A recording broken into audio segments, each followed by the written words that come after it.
Hola, ¿cómo están? Vamos a ver hoy el laboratorio para el llenado del formulario de uno. Bueno, en primer lugar, saludarlos y agradecerles que estén aquí escuchando y viendo este video. Por ahora me van a ver a mí, sin embargo, yo les voy a empezar a compartir de los documentos que yo les adjunté en el aula virtual.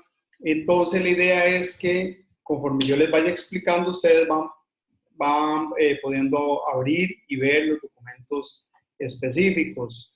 Sí es importante, antes de empezar a ver la parte práctica de laboratorio, hacer como un refrescamiento de lo que habíamos visto del formulario D1 y formulario D2, ¿verdad? Eso es el tema 2 específicamente, donde se habla de lo que tiene que ver con la normativa nacional en lo que respecta a artículos, leyes, reglamentos y instrumentos. ¿Ok? Entonces aquí hacemos una relación de lo que es los instrumentos de identificación y valoración de impacto con la normativa. Entonces, el formulario de uno es una de las herramientas que utiliza este país para hacer una evaluación preliminar de los impactos ambientales. El formulario nace en el año 2006 con el decreto de la Gaceta del 4 de mayo del 2006.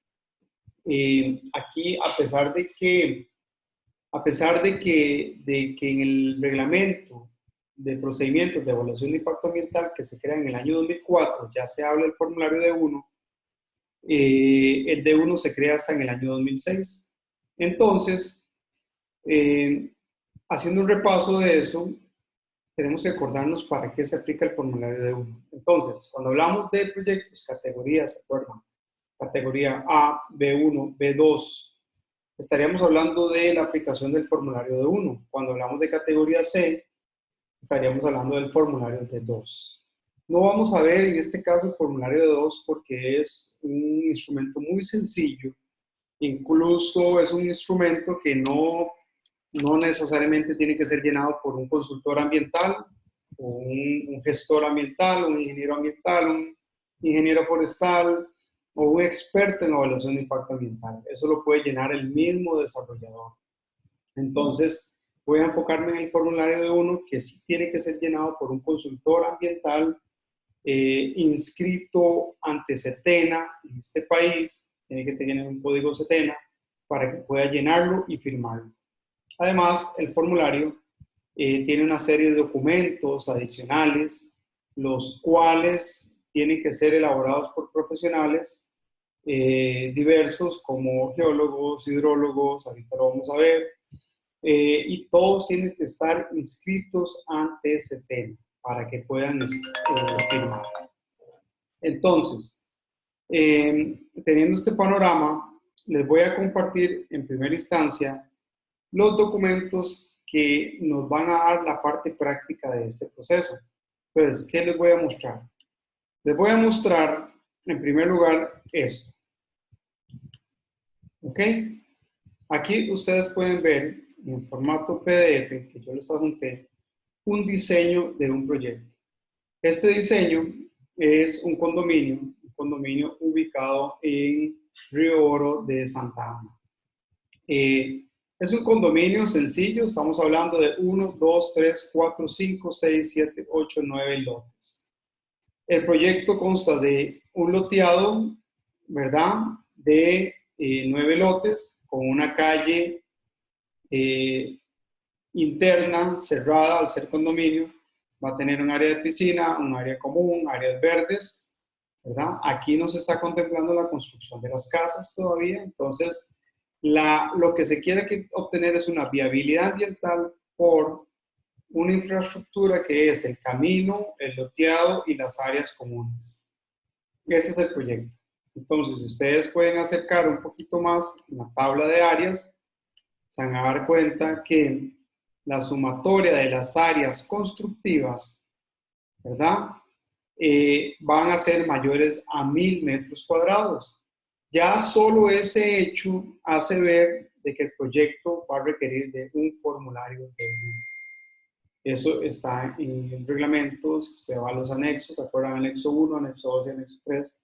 Nos van a dar las pautas para definir cuáles son las categorías. En este caso, podríamos estar hablando de un proyecto de una categoría aproximadamente entre B1 y B2, más B2 que B1. O sea, es un proyecto de un moderado impacto ambiental potencial, que puede ser moderado, alto o bajo. En este caso, yo lo considero un proyecto de moderado bajo impacto. ¿Por qué? Porque es un proyecto con una baja densidad, son lotes relativamente grandes, va a haber un área verde relativamente importante, donde la infiltración del agua va a ser baja, o sea, va a ser poca, perdón, va a ser alta, o sea que más bien la filtración va a ser alta y la infiltración va a ser poca, entonces eso hace ver que la sombra de la constructiva va a ser baja.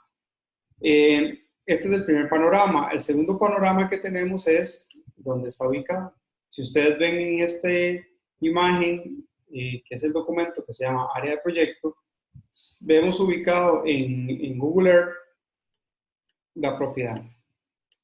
Si ustedes ven la propiedad, ok, si ustedes ven esta carretera, la ruta 27, aquí va hacia Ciudad Colón, aquí va hacia Santana de regreso.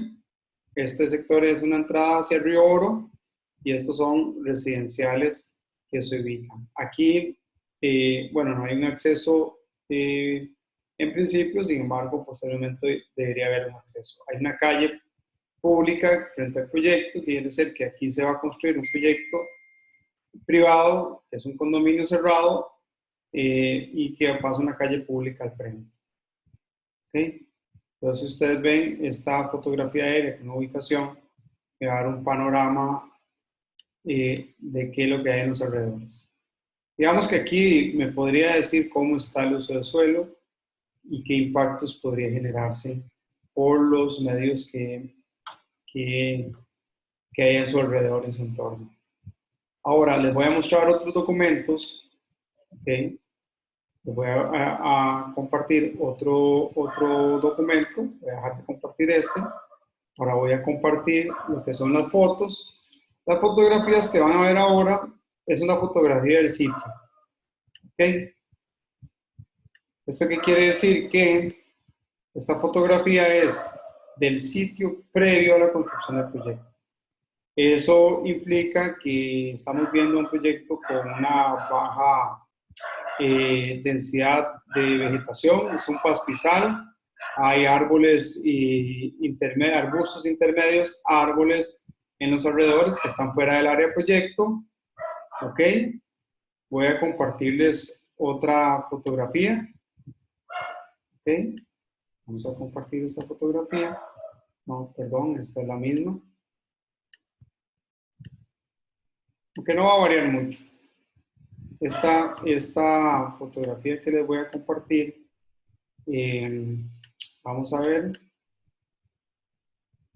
Ok, bueno, no tengo la otra fotografía, sin embargo es una fotografía vista de este sector hacia acá, donde van a ver que no hay mucha diferencia. Entonces, dejémoslo con esta fotografía, para que ustedes se den una idea de más o menos qué es lo que puede haber. Es un lote abandonado, simplemente ahí crece pasto, algunos arbustos que hay, no hay árboles importantes o de gran envergadura. Ok, listo, dejo compartir.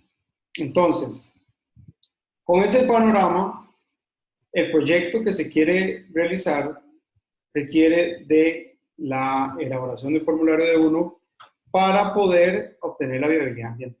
Entonces, vamos a entrar con el de uno. Les voy a mostrar el instrumento y les voy a ir explicando paso a paso de cómo se debe llenar este formulario, cómo se debe valorar sobre este formulario, y vamos a tomar como referencia el proyecto de Santana de Oro. Estamos utilizando un proyecto relativamente sencillo para efectos de esta práctica. Ustedes van a tener un estudio de caso donde van a aplicar un formulario de uno. Vamos a trabajar en grupos. Yo ahí les estaré enviando las indicaciones. Entonces, por eso es importante que pongan atención de este llenado para la elaboración ¿cómo se llama? Del estudio de caso. Voy a empezar a compartirles entonces el formulario de uno. ¿Ok? Este es el formulario de uno. Ustedes lo pueden abrir. está subido en el aula virtual, dentro de los documentos que le envíen en la carpeta de laboratorio. El formulario de uno es un documento en Excel, ¿ok? Se llena de forma digital, así como lo vamos a hacer nosotros. Esta primera hoja, si ustedes ven aquí abajito, el formulario de uno está conformado por varias hojas de cálculo y en cada hoja hay que hacer llenado de cierta información. El primero de la introducción, como ven en la flechita, la introducción es esta página que estamos viendo aquí, ¿ok? Aquí no hay que llenar nada, sin embargo, es importante que lean qué es lo que dice, porque son como las instrucciones de lo que es el D1 en forma general. Y al final lo importante de esta información es que advierte algo.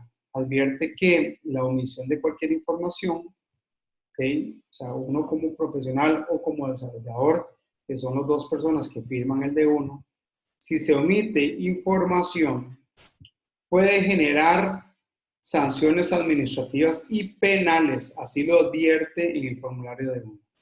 Y está muy bien, porque cualquier cosa que yo omita como consultor, y si lo hago adrede, o sea, lo omito es que lo hago adrede, quiere decir que estoy engañando. Yo como consultor ambiental tengo una cierta fe de la información que yo genere como profesional y sobre eso se toman decisiones importantes. Entonces, por ahí la importancia de no omitir información o generar información falsa. Al igual que el desarrollador. Yo como consultor también hago preguntas al desarrollador de ciertos aspectos que si yo obtengo información falsa o se omite información, puede el desarrollador también estar sujeto a sanciones administrativas y penales.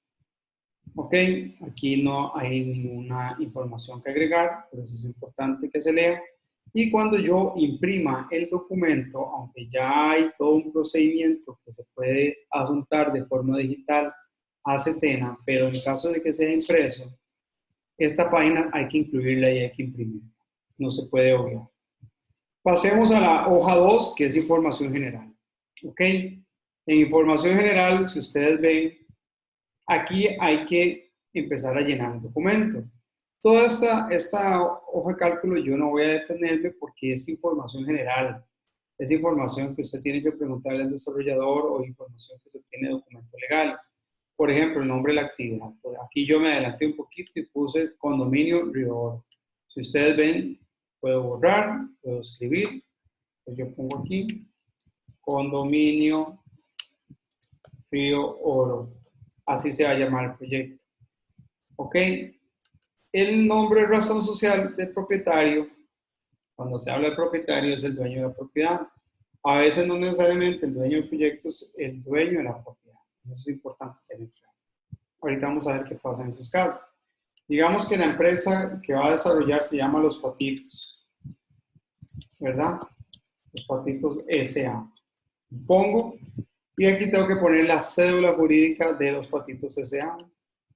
Es importante que toda la información que yo ponga aquí sea comprobable, o sea, que yo cuando le pida los documentos legales, tengo que juntarlos con personalidad jurídica, cédula de identidad del representante, cédula jurídica, plano de catastro, informe de registro, toda esa información yo pueda revisarla y compararla con lo que yo escriba dentro de esta primera página.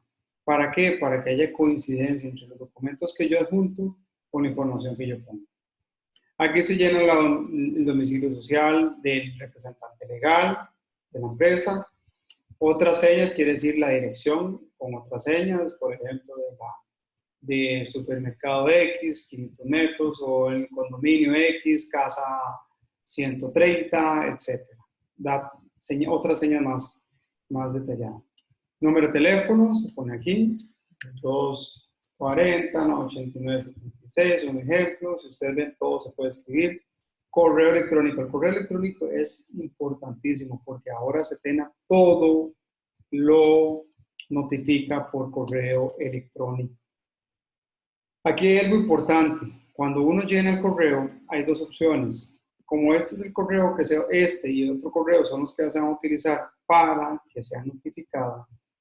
Si el desarrollador quiere que usted como consultor sea el notificado, en primer lugar, para que le llegue la información, normalmente yo lo hago, ¿verdad? Eso sí, hay que tener muy claro que uno tiene que estar pendiente de cualquier notificación. Entonces, en caso de que sea yo, pongo mi correo electrónico. Si el desarrollador dice, no, yo quiero que me llegue a mí la notificación, se pone el correo del desarrollador.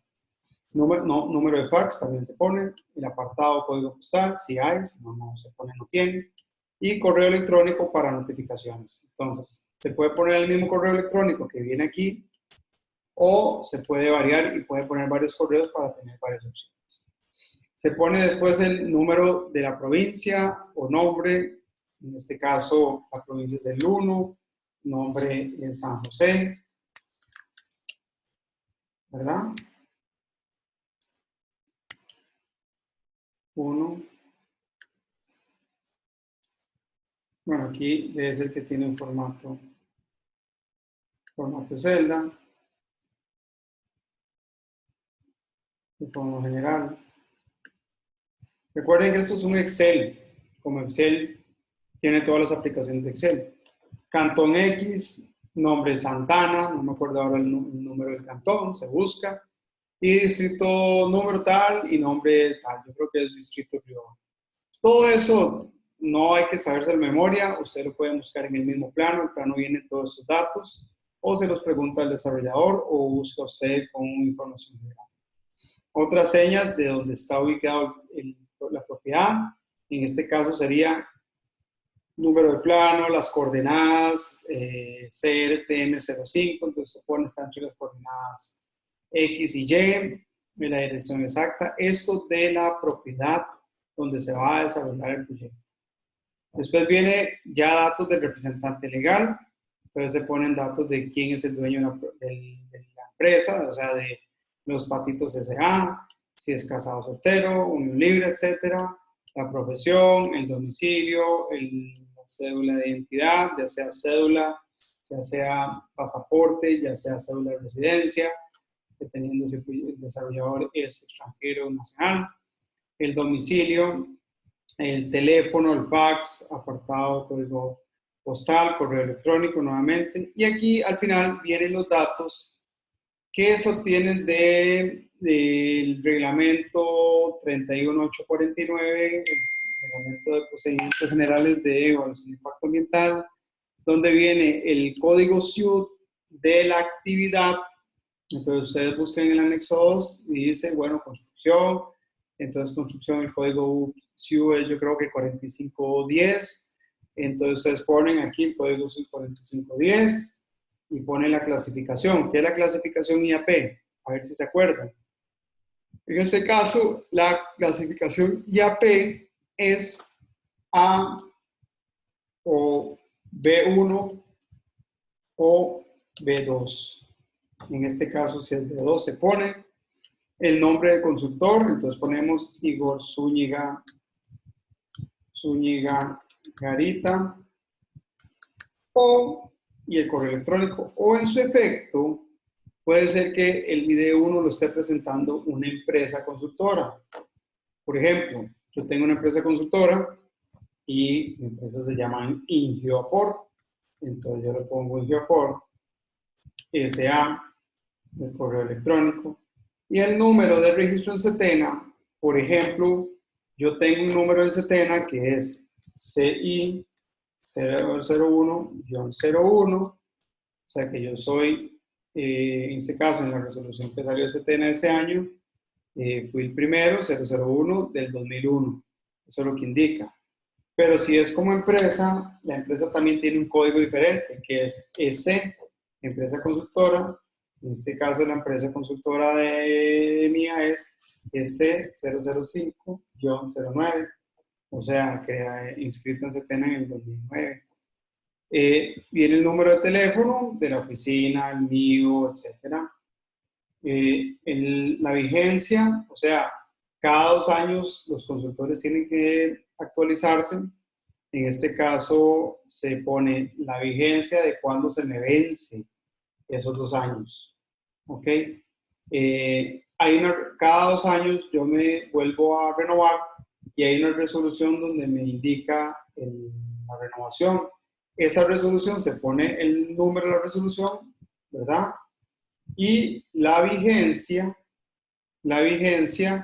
es, digamos, si la resolución salió en el año, vamos a ver, el 5 de mayo del 2018, quiere decir que este 5 de mayo del 2020 ya tengo que renovar. Entonces, la vigencia sería hasta el 5 de mayo del 2020.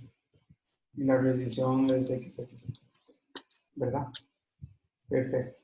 Esa es la información.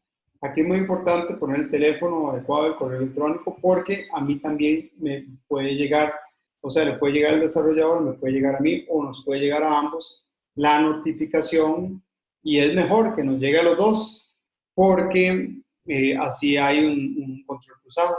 Si yo ando de gira y no veo la resolución, la puede ir desarrollando. Pero por lo general, como uno en el teléfono ya anda correo electrónico, uno le llega la notificación, revisa y mira, ya me llegó una resolución, ya sea de viabilidad ambiental o consultándome, pidiéndome alguna información adicional. Abajo vienen las firmas, firma el desarrollador, entonces aquí el nombre del representante legal de los Patitos S.A., ¿verdad? El número de cédula y la firma. Ya se puede trabajar con firma digital o firma a mano. En este caso, el consultor, por S.A. o Igor Zúñiga o Z, número de cédula y firma. ¿Okay? En este caso, el que firma es el representante legal. En este caso, yo firmaría como representante legal. O en su efecto, los socios que formen parte sí pueden firmar por separado. Aquí es importante que cuando hay un desarrollador que puede ser persona física, entonces aquí viene el nombre de Sergio Umaña Pérez. No es nadie, pero es un ejemplo. Cédula de identidad XX y firmar. ¿Ok? Hay otras opciones donde es los Patitos S.A. y firma el representante legal. O, como me ha pasado en otras ocasiones, hay empresas que firman varios. O sea, que hay varios socios y solo pueden firmar en conjunto, o sea, mancomunado. Entonces tienen que venir las firmas de los dos. Cuando se firma a puño y letra, cuando se imprime y se firma, es importante que la firma tiene que venir autenticada por un abogado. Si no, el CETENA no se lo recibe.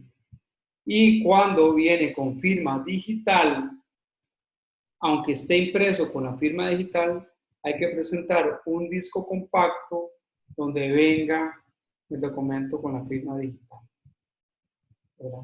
Con el formato correspondiente. Listo. Llenamos esta página que es la información del proyecto y pasamos a la otra hoja. La otra hoja es una hoja donde se genera un anexo. ¿Qué quiere decir? Que aquí hay documentación legal y técnica que me van a pedir. Entonces, ¿la información cuál es? Bueno, en primer lugar, me están pidiendo una certificación notarial o registral de la personería jurídica. Esa es la personería jurídica, que es la información de la empresa.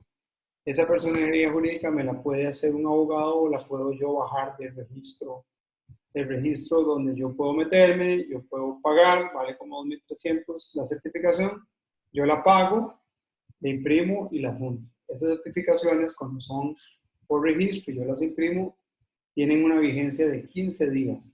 Si la hace un abogado, tiene vigencia de 30 días. Por lo general, yo lo que hago es que yo mismo la saco, así le ahorro el tiempo y costo al cliente, y eso sí, la saco aproximadamente unos 15 días antes de que yo vaya a presentar, porque si yo la presento y esos 15 días se han vencido, no me reciben el formulario de uno. Otro documento. Entonces yo aquí empiezo a generar anexo. Entonces yo digo, bueno, el anexo 1 del D1 va a ser la certificación notarial.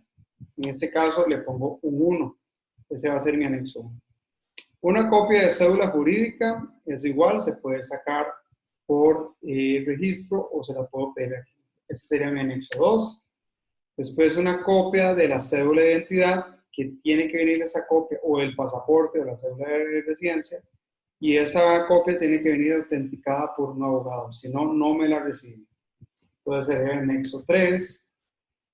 Esta copia de la cédula de identidad es cuando obviamos todos estos puntos. ¿Cuándo se obvian estos 3 puntos? Cuando el que firma y el dueño del proyecto es una persona física. En este caso, como es una empresa la que presenta el D1, entonces no aplica. No aplica. ¿Ok?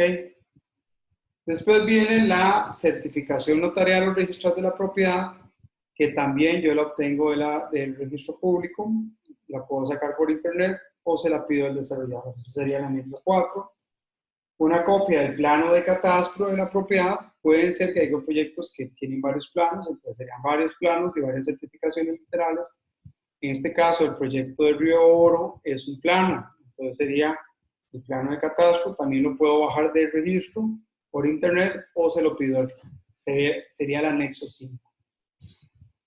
Como les comenté, cuando el desarrollador no es el propietario, ¿y cuándo pasa eso? Por ejemplo, hay muchos proyectos en los cuales, voy a darles un ejemplo, yo quiero hacer un proyecto, voy a comprar una finca para hacerlo, resulta que para yo comprarla voy a hacer un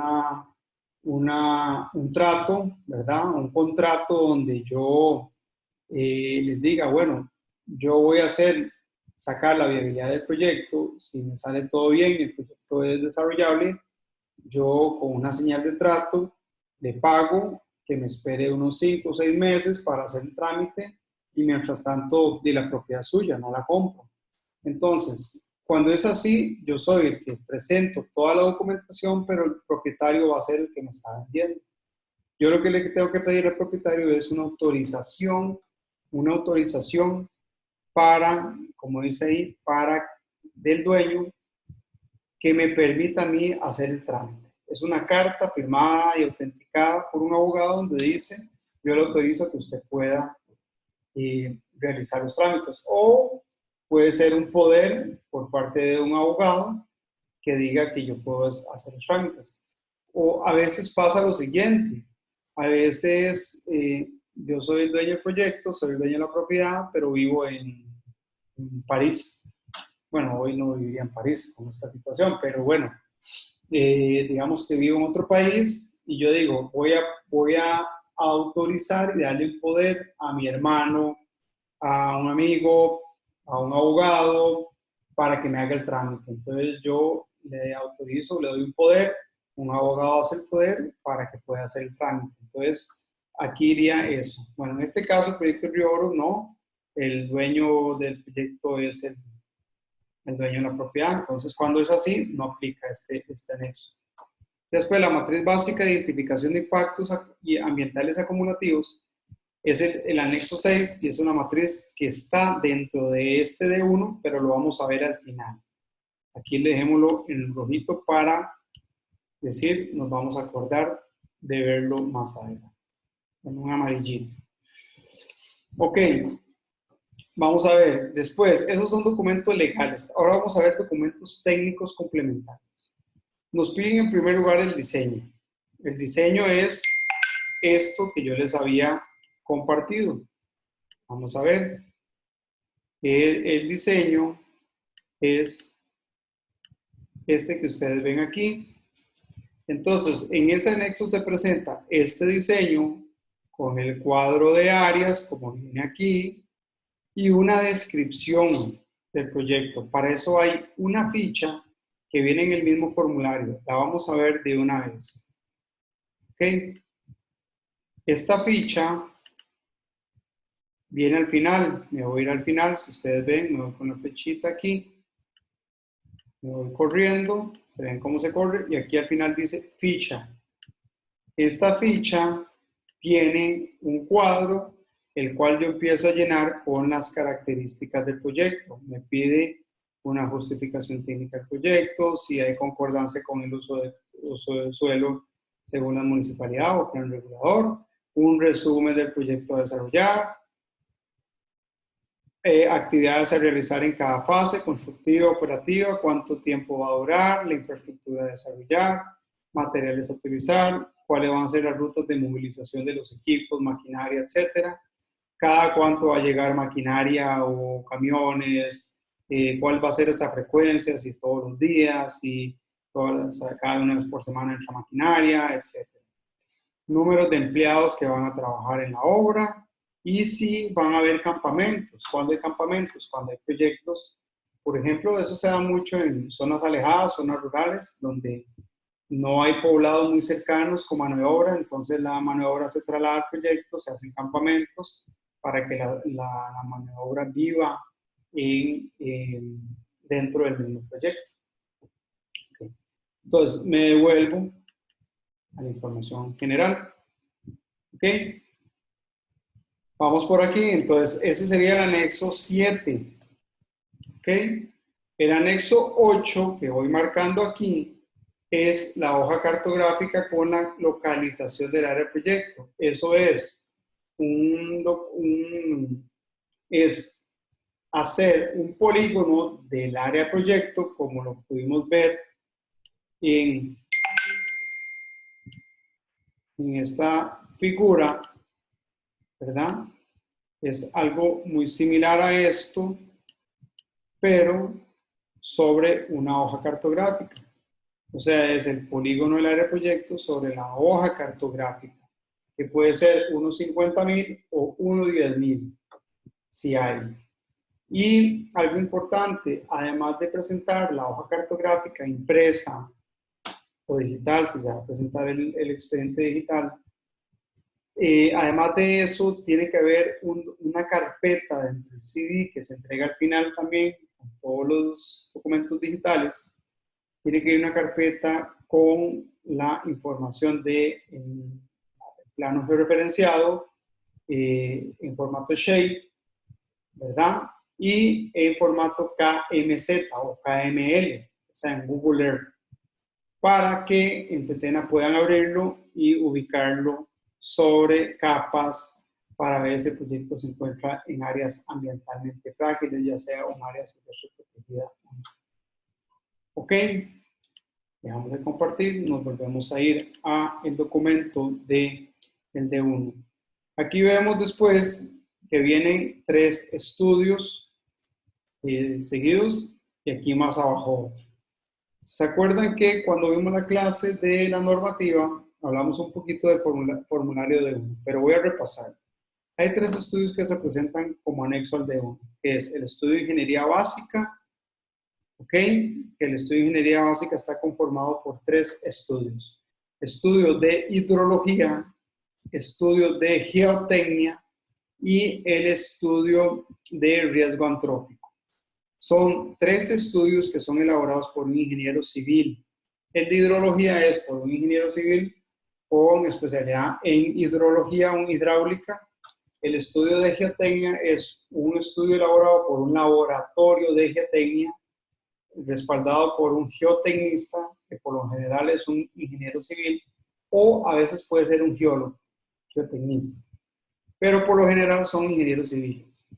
Y el estudio del riesgo antrópico es un estudio elaborado por un ingeniero civil, en el cual es una certificación más que un estudio, donde se certifica que dentro del proyecto o dentro del área de proyecto no hay obras que puedan afectar el proyecto. ¿Qué tipo de obras? Líneas de transmisión, acueductos, oleoductos, líneas de tren, etc.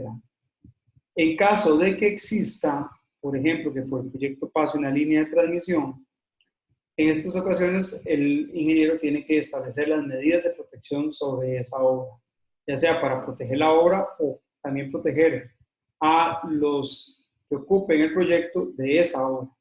Por ejemplo, una línea de transmisión, según el ICE, tiene que tener un área de protección de 15 metros del borde de la línea de transmisión hacia ambos lados. Y eso se tiene que respetar. Ok. Después viene el estudio de, bueno, entonces este caso sería el anexo 9. Viene el estudio de geología básica, que sería el anexo 10 para este caso. Es un estudio de geología elaborado por un geólogo que incluye 3 estudios: geología, hidrogeología y riesgos y amenazas. Como les dije anteriormente, tiene que ser elaborado por un geólogo inscrito ante SETENA y firmado por él. Son 3 estudios importantes que me determinan la factibilidad en términos de geología, de la parte de acuíferos, como lo vimos en el tema del diagnóstico, y el de riesgos y amenazas, donde nos determina si hay algunas amenazas naturales que pueden afectar el proyecto, ya sea potencial de tsunamis, de huracanes, deslizamientos, inundaciones, entre otros. Y después viene el estudio de arqueología rápida, que es un estudio de arqueología superficial elaborado por un arqueólogo. Y el estudio de biología, me voy a brincar estos 2 puntos, que es el estudio elaborado por un biólogo, donde se determinan especies indicadoras, como lo vimos en el tema del diagnóstico. Si hay cuerpos de agua donde hay macroinvertebrados, peces, etc. Y el tipo de fauna que hay en el proyecto. ¿Okay? Después, el punto F es una certificación del monto, que es una certificación elaborada por un contador público o por el ingeniero del proyecto que me determine cuál es el monto de la obra. Si el monto es, y un desglose de ese monto, que incluya el monto de la propiedad. Por ejemplo, si el proyecto, sumando la propiedad y todas las obras que requieren, vale $1.000.000, entonces se tiene que hacer una certificación con ese monto. Ese es el anexo 2. ¿Para qué es este documento? Se preguntan. Ok, este documento es para que SETENA pueda calcular la garantía ambiental que es exigida por SETENA. Esa garantía ambiental se define por el 1% del monto de la obra. Si ese proyecto vale $1.000.000, el 1% de ese $1.000.000 es $10.000. Esa sería la garantía que tiene que pagar el desarrollador cuando SETENA le da la viabilidad ambiental. Se paga $10.000 a SETENA, y cuando termina el proyecto y el regente ambiental al final determina que el proyecto ya termina bien y no tiene ningún problema ambiental y todo terminó como debe ser, entonces SETENA le regresa, le reintegra esa garantía. Eso hay que tenerlo muy, muy en cuenta. Después viene el registro fotográfico. El registro fotográfico es el anexo 13.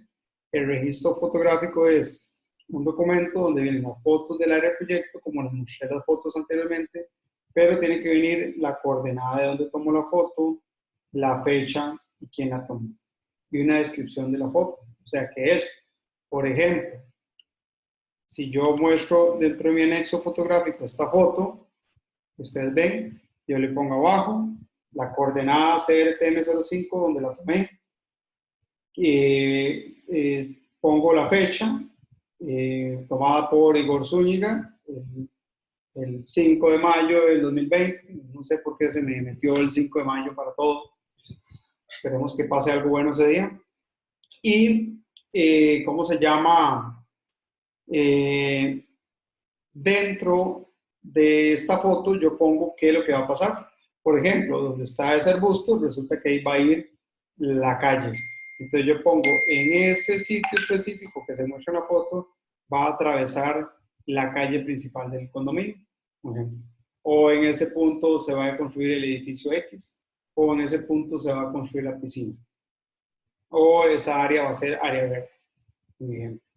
Bueno, seguimos. Entonces, y después del estudio de biología, que ya se lo cité, sería el anexo 14. Ok, aquí después viene información que debo llenar. Por ejemplo, ¿se acuerda cuando vimos en uno de los primeros temas?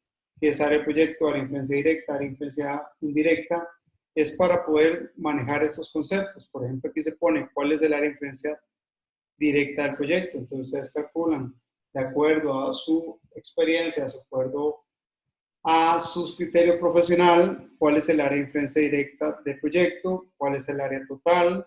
Por ejemplo, en este caso específico, nos vamos a ir al, ¿cómo se llama? A la imagen del proyecto aquí. Y si vemos el cuadro de áreas, el área de proyecto total es de 6.891.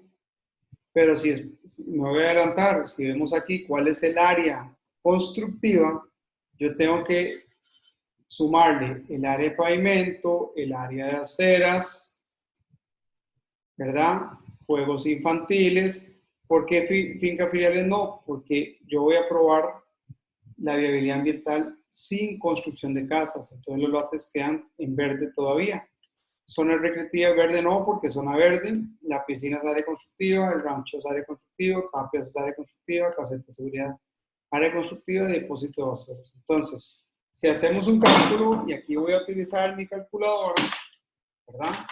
Entonces, si sumamos todo, entonces voy a hacerlo muy fácil. En lugar de sumar todo a 6.891, ¿ok? Yo le resto los 5.089.41 de los lotes y le resto zona verde recreativa, 318.47. Quiere decir que mi área constructiva de este proyecto es de 1.483.12. Aquí está en la calculadora calculado. ¿Ok? Esto es pura suma y resta, ¿verdad? De pulpería, como decía un profesor mío. Entonces, aquí se calcula y ya cuando vamos a llenar el formulario de uno, ya tenemos esta información. Entonces, área de influencia directa del proyecto, área de proyecto, que son los 6.000 y resto, área neta, que sería el área, bueno, en este caso, el área constructiva serían los 1.800 y resto. El área neta de proyecto, casualmente es la misma que el área de proyecto. ¿Por qué? Y no quiero confundirlos aquí con esto, porque el área neta es dónde se va a hacer el proyecto. Aunque hayan zonas verdes y hayan lotes que son verdes, lo sacamos de área constructiva, pero siempre sigue siendo área neta. Eso es importante, ¿verdad? Entonces, en este caso, el área neta es la misma que el área de proyecto. ¿Cuándo el área neta es diferente al área de proyecto? Resulta que la finca mide 50 hectáreas y de esas 50 hectáreas, ¿verdad? Yo voy a conservar 40 y voy a desarrollar 10. Esa área de conservación que yo voy a dejar es parte del proyecto. ¿Okay? ¿En qué sentido? Que sigue siendo mi finca, la tomo en cuenta, pero es un área que yo no voy a desarrollar. ¿Ok? Entonces, área neta en la cual yo voy a estar desarrollando el proyecto. Entonces, aunque sea área verde, es parte del área de proyecto. Pero un área a conservar, si es un bosque o un área que voy a regenerar, no voy a tocar en absoluto, pero quiero que sea parte del proyecto. Entonces yo sumo todo esa área de proyecto, pero el área neta es donde yo voy a desarrollar. Espero que les haya quedado claro este punto. Si no, lo podemos detallar. Después vienen otras consultas, como es si dentro del área de influencia directa existen áreas protegidas, si dentro del área de influencia directa existen entre el 25 y 50 áreas protegidas, o menos del 25 o más del 50%. Digamos, en el proyecto de Río Oro no hay áreas protegidas dentro del área de influencia directa. A menos que, si yo calculo el área de influencia directa y el área de influencia directa incluye un río, una quebrada, entonces yo digo que sí. Yo hago un cálculo de más o menos cuánto es el área de proyecto de ese río quebrada, de acuerdo a la ley forestal, el artículo 33, y entonces yo digo, bueno, el área de protegida en este caso es de menos de un 25%, por ejemplo. Entonces yo aquí marco. Después se pregunta si entre el área de influencia directa hay obras de infraestructura como líneas de transmisión, oleoductos, acueductos, etc. Para eso está el certificado de riesgo antrópico. que hace el ingeniero civil. Y entonces yo digo, bueno, no, dentro del área de infraestructura no hay ninguna obra. Entonces aquí voy marcando. Dentro del área de proyecto total, más del 50% de la cobertura vegetal es pasto o charral. Estoy en el punto C1. La otra opción es, si dentro del área de proyecto total, más de un 50% de la cobertura vegetal está cotal o cultivo. Si más del 50% es bosque, o si no hay ninguna cobertura. En este caso, como ustedes vieron, todo el proyecto es pasto o charral. Entonces yo lo marco aquí. Marco con una X. Después me pregunta el D1 que si hay servicios públicos de agua potable, recolección de residuos, servicio eléctrico, y todos están disponibles y hay una carga disponible para el proyecto. En este caso hay o no existen o no hay capacidad o no están disponibles. En este caso, bueno, este proyecto en específico, ya el desarrollador me había dado cartas de disponibilidad de agua, cartas de disponibilidad de energía, carta de disponibilidad de recolección de residuos, etc. Entonces, sí tiene todos los servicios. Sucede en muchos casos de áreas rurales principalmente donde no hay servicios. Por ejemplo, no hay agua, o no llega la electricidad, entonces hay que invertir en eso, hay que hacer un pozo. O hay lugares dentro del área metropolitana que ya la capacidad de carga está sobrepasada. Quiere decir que ya no hay agua, porque ya el sistema colapsó y ya el sistema dio para lo que hay. En este caso, el desarrollador tendría que invertir en un pozo, ¿verdad? O alguna otra fuente. Okay. Después pregunta aquí en el C.7 si los caminos de acceso al área de proyecto son de pavimento de asfalto o si son de tierra lastre, o si no hay caminos, si hay que hacer, o existen otras vías de acceso. En este caso, y pregunta cuáles. Usted diría, ¿cómo? ¿Otras vías de acceso? Bueno, a mí me han tocado proyectos en islas. Entonces, el acceso al proyecto es por lancha, o bote, o ferry. Entonces, se puede dar opciones, ¿verdad? En este caso, si ustedes ven la fotografía aérea del proyecto, el camino, el acceso en este caso es de lastre. Aunque parezca pavimento, no, es de lastre. Aquí este cuadro muestra los datos climáticos que hay que llenarlos. Para eso hay que tomar los datos de la estación, ¿cómo se llama? Más cercana, ya sea del ICE, ya sea de algún aeropuerto, ya sea de alguna universidad. Por ejemplo, la Universidad Nacional tiene estaciones, ¿verdad? Tiene pluviómetros, tiene termómetros, ¿verdad? Todo lo que es las estaciones climatológicas que nos dan esa información. Entonces, utilizar la más cercana al proyecto. Entonces, hay que poner la precipitación promedio anual, la velocidad del viento, la luz solar, la temperatura promedio, meses más lluviosos, meses más secos. Esto se llena con esa información. Ok, bueno, vean, voy a hacer un corte aquí para que puedan un poquito ir haciendo una pausa, haciendo como un repaso de lo que vimos aquí. Además de que ya viene la parte de valoración de los impactos. Entonces, hagamos un break, un descanso, tómense un café, un té, ¿verdad? Un refresco, o se pueden comer algo, y en el segundo video que les suba vamos a empezar a ver ya la matriz de valoración de impactos que me dan como resultado al final una numeración, una valoración, y vamos a ver de qué resulta esta valoración. Entonces, por ahora los dejo y seguimos en la segunda parte del video.